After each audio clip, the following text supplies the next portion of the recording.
22 de outubro, quarta-feira, vamos começar o nosso estudo, capítulo 2 de Filipenses, dando continuidade à série de estudos das cartas de São Paulo.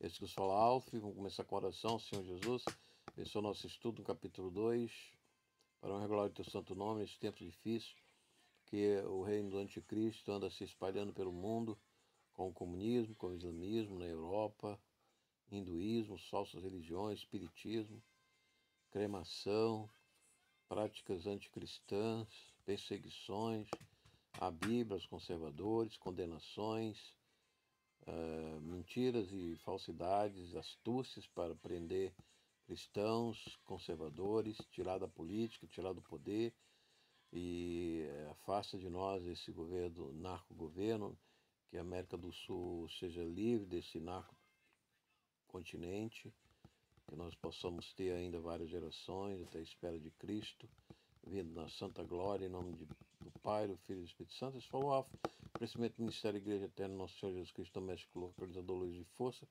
luz e glória, para o grupo WhatsApp Cruz, Força e Fé.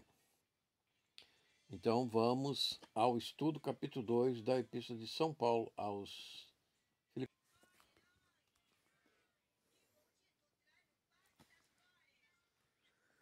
Se há, portanto, qualquer consolo em Cristo, se algum conforto de amor, se alguma comunhão no Espírito, se alguns entranháveis afetos e misericórdias, completai minha alegria, para que sejais semelhantemente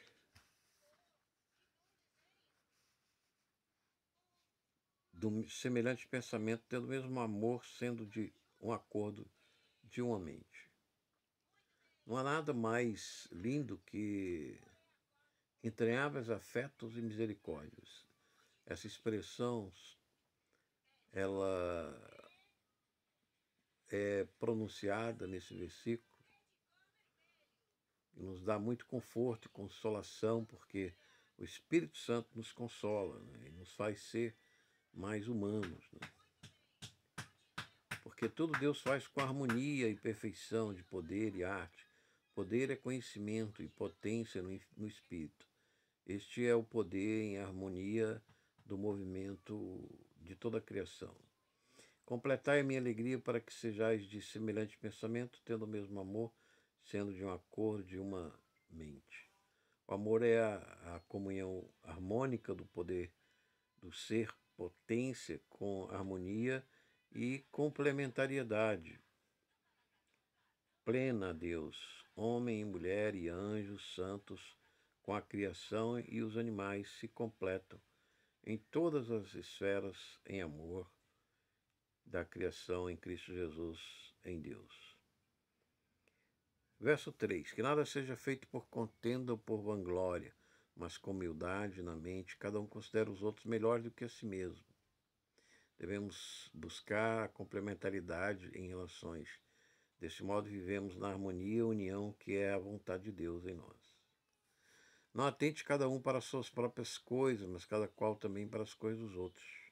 A boa política pública na igreja, corpo de Cristo, é mais excelente que o Estado. O cristão não deve se dedicar mais ao mercado e o Estado que a Deus e sua igreja. Infelizmente, o peso do Estado é marcado e mercado estão excessivos sobre as famílias cristãs. Sustentamos o município, o Estado, a União, a imprensa, o sistema financeiro, e não sobra tempo para nós, para a família, para a comunidade. A internet provém um alívio ao custo de tempo, do dinheiro das famílias, mas também sobrecarrega, porque vem as demandas das esferas públicas e do mercado em quantidade. Mas a palavra nos manda, sim, amar a igreja, a Cristo, e cooperar, colaborar mais que a nossa família, do que ao Estado, do que a imprensa, porque todas essas instituições são passageiras e a família de Deus é eterna. Devemos ser virtuosos para guardar a certeza de nossa salvação na medida do Cristo, ler da lei, na medida do Salmo, na medida dos profetas. Tudo em harmonia com a revelação e o ensinamento apostólico. Não atente cada um para as suas próprias coisas, mas cada qual também para as coisas dos outros. que haja em vós a mesma mente que houve também em Cristo Jesus, que sendo em forma de Deus, não teve por usurpação ser igual a Deus, mas fez sem reputação, tomando sobre si a forma de um servo, fazendo-se semelhante aos homens, e achado na forma de homem, humilhou-se a si mesmo, sendo obediente até a morte, e morte de cruz. Então, o exemplo do nosso Senhor Jesus aqui nesta vida foi extraordinário. Ele não poupou um minuto da sua vida, senão para a obra de Deus.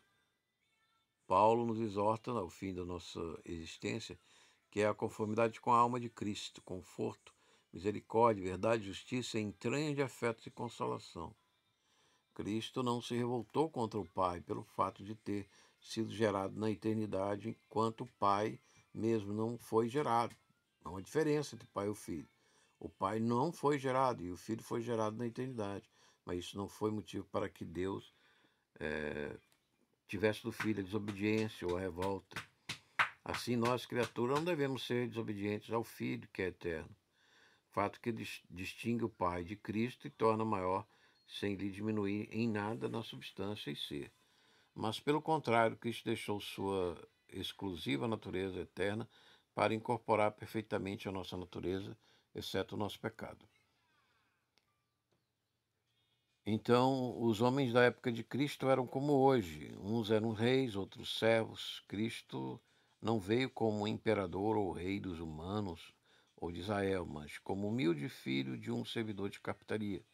A humildade de Cristo e a bondade pedagógica para a nossa salvação é mal compreendido. O fato de Cristo se humilhar não o descaracteriza como Deus, mas, ao contrário, dignifica como rei, misericordioso e honrado e requisitado e respeitado, sem perder a autoridade e o temor que lhe devemos eternamente, como ele teme e obedece o Pai.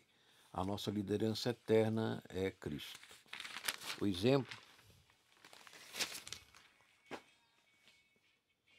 pelo que também Deus exaltou soberanamente, lhe deu o nome que está acima de todo nome, para que o nome de Jesus se dobre todo o joelho das coisas no céu e coisas na terra e coisas debaixo da terra, para que toda língua confesse que Jesus Cristo é o Senhor, para a glória de Deus Pai. Por isso, meus amados, assim como sempre obedecestes, não só na minha presença, mas muito mais agora na minha ausência, assim também operai a vossa salvação com temor e tremor, porque o Deus é o que opera em vós, tanto querer como efetuar, segundo a sua boa vontade. Fazei todas as coisas sem murmurações, nem contendas, para que sejais inocentes e inofensivos filhos de Deus, sem repreensão no meio de uma nação corrupta e perversa, entre a qual resplandeceis como luz no mundo. Aqui nós vemos exatamente isso, essa geração corrupta e perversa, usando instrumentos da democracia, da liberdade para perseguir os cristãos no Brasil, indicando a ascensão do anticristo no mundo. Muitos católicos evangélicos e luteranos sentem falta da pregação de Cristo e de conhecer com ênfase e foco a Cristo, e não só liturgia, arte, estrutura da igreja, de suas famílias, seus protocolos. Cristo precisa ser conhecido. A falta de entendimento e conhecimento de Cristo, que nunca se exaltou, mas antes se humilhou e nos serviu, e liderou a isto. Preguemos, ensinemos a Cristo, que nos serve e ama mais que qualquer coletividade, ordem, protocolo ou pessoa. Para Cristo não lhe falta nada. Poder, riqueza, santidade, sabedoria, só lhe falta ganhar almas, pois não as obriga a aceitá-lo, mas as obrigará a ajoelhar-se, ou como filho bendito, amado, ou como condenado rebelde ao seu reino. Mesmo os demônios confessam que Jesus é o Filho de Deus Altíssimo, e que o honra, e que ele tem todo o poder, e é Senhor, Quírio no grego. Até os vultos pretos, Satã, as moscas de Belial, de Belzebu, Satã, Moloque, Asmodeu, Baal, Belial, Leviatã, temem e tremem de Jesus e do Pai. Quanto mais nós, se não memorizamos e ouvimos os princípios, os valores, nomes e palavras de Deus registrados, revelados, preservados, inerrantes. Temamos e supliquemos a este Deus da vida, que é por toda a eternidade. Deus é o que opera em nós, tanto o querer como o efetuar. Deus é amor, luz, movimento, ato puro, opera em nós com o seu Espírito Celeste de Jesus em unidade substancial, trino amor, rico, sorri, seu sopro para sempre nos serve. Fazei todas as coisas sem murmuração nem contendas. Se assim devemos proceder, como queremos que não seja justa e para que sem rebeldes. Verso 16. Retendo a palavra da vida para que possa gloriar no dia de Cristo, de não ter corrido em vão, nem trabalhado em vão, e ainda que seja oferecido sobre o sacrifício e serviço da vossa fé, me alegro e regozijo com todos vós. Por esta mesma causa, vós também alegrai-vos e regozijai-vos comigo. Mas confio no Senhor Jesus, que em breve vos mandarei Timóteo, para que também eu esteja de bom ânimo, sabendo do vosso estado, porque não há nenhum homem como ele que sinceramente cuide do vosso estado, porque todos buscam o que é seu e não as coisas que são de Cristo. Mas também conheceis o caráter dele, que, como um filho ao Pai, se viu comigo no Evangelho, de modo que espero enviá-lo a vós logo, assim que eu descobrir o que irá acontecer comigo. Mas confio no Senhor, que também eu mesmo irei ter convosco em breve. Contudo, julguei ser necessário mandar-vos Epafrodito, meu irmão, companheiro de trabalho, companheiro de lutas e vosso mensageiro, para prover as minhas necessidades. Portanto, ansiava por todos vós, estava muito angustiado, porque tinhas ouvido que ele estivera doente. E de fato esteve doente, quase à morte, mas Deus teve misericórdia dele, não somente dele, mas também de mim, para que eu não tivesse tristeza sobre tristeza. Portanto, enviou a vós com mais cuidado, para que, vendo outra vez, vos regozijeis e para que eu tenha menos tristeza. Recebei-o, pois, no Senhor, com toda alegria e tratai-o com grande estima. Tratai-o com grande estima, porque pela obra de Cristo chegou até bem próximo da morte, não fazendo caso da sua vida, para suprir a falta do vosso serviço para comigo.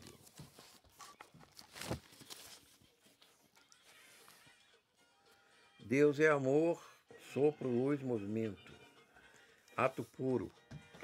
Se assim devemos proceder, como ir para a guerra que não seja justa e sem rebeldia. Retemos a palavra da vida. É muito sério passarmos nossas vidas sem servir a união cristã e em nossa Páscoa relembrar as nossas infidelidades serem maiores que nossas obras de fé. Sacrifício e serviço da nossa fé, mas alegres em regozijo. É admirável como Paulo fala da sua condenação e execução com alegria e regozijo. Ainda entendo que Deus já lhe tinha concedido esta sobrenatural graça, pois chegou o tempo de sua Páscoa. Só conseguimos entender o cristianismo se entendemos que é primeiro uma sabedoria cósmica que desceu e recuou a civilização da morte e a morte de cruz. A outrora forte e industriosa civilização romana rumou para adorar um homem filoteológico de Nazaré que se dizia Deus. Porém, todo este brilho civilizatório com crueldade do império capital não reconhecia sua origem, seu criador de sua natureza e vida. Então foi pela morte do filho enviado que o poder cósmico do Pai se agradou dos homens que aceitariam a sua estranha aliança de santificar sacrifício humano profético que era proibido aos judeus. Com esse mistério escandaloso para os judeus e loucura para os filósofos gregos e sábios do mundo, que o Criador se compromete com os que creem de não derramar sua ira e juízo, condenando seus inimigos ao juízo das trevas e tormentos demoníacos exteriores, a sua glória e casa Monte Siônica Celeste, a Nova Jerusalém, de 1.800 quilômetros. Então Deus, ele se guarda em Jesus de nos condenar para sempre, propondo a aliança do seu sangue. Mas a Babilônia do mundo se recusa a crer neste novo ato civilizatório de Deus para a humanidade, o único e o derradeiro. Disse Jesus: quem crê será salvo, quem não crê será condenado. Também eu mesmo irei ter convosco. 19:24, Paulo era bispo de Timóteo, Mesmo em prisão, sua liderança mantinha-se na igreja. Sem patrimônio, a igreja crescia, agora sem a liberdade do apóstolo. Martírio e corpo de Cristo, esses sofrimentos passam para a igreja. Mas Deus teve misericórdia de Paulo e também dos discípulos. Enviei-vos a vós com mais cuidado. Então, Deus, ele cuida da nossa tristeza. Paulo estava triste, porque Epáfras tinha adoecido. Mas Deus o levantou da doença. Assim também Deus nos levanta ainda hoje. Deus também sabe o nosso limite emocional, quando nós estamos atribulados em tanta dor. Mesmo em prisões, Paulo entendia que as famílias pastoreadas devem a serviço do sustento dos pastores que precisam. E Epafrodito demonstra para nós que o cristianismo pode exigir até mesmo a segurança da nossa vida. Mas mesmo em risco de vida, precisamos confiar perfeitamente em Deus. Esse foi nosso estudo. Espero que tenhamos chegado ao entendimento dessa linda passagem do capítulo 2, em que Paulo está preso, provavelmente em Cesareia ou em Roma, e ele teve várias prisões, e nessas prisões Paulo enviava e recebia os seus missionários e também enviava e recebia recursos para a obra. Nós vemos que a carta de Filipenses é uma carta da alegria, em que Paulo nos exorta a sermos sempre alegres no Senhor. Mesmo como agora a perseguição dos cristãos, perseguição dos conservadores, dos patriotas, mas Deus é poderoso para, e Senhor dos tempos e das estações, para reverter toda má sentença contra nós. E efetivamente nós sabemos que no final todos aqueles que não tiverem essa fé em Cristo perecerão. O juízo se ajoelham diante do Rei dos Reis, Jesus Cristo. Isso falou ao oferecimento do Ministério da Igreja Eterna. Se você não aceitou Jesus, confesse seus pecados, aceite e procure o batismo cristão. E se você já é nosso irmão, deixe a paz de Deus, que é Pai, Filho e Espírito Santo, com a misericórdia e luz, compartilhe. Fique em paz e tenha uma boa semana.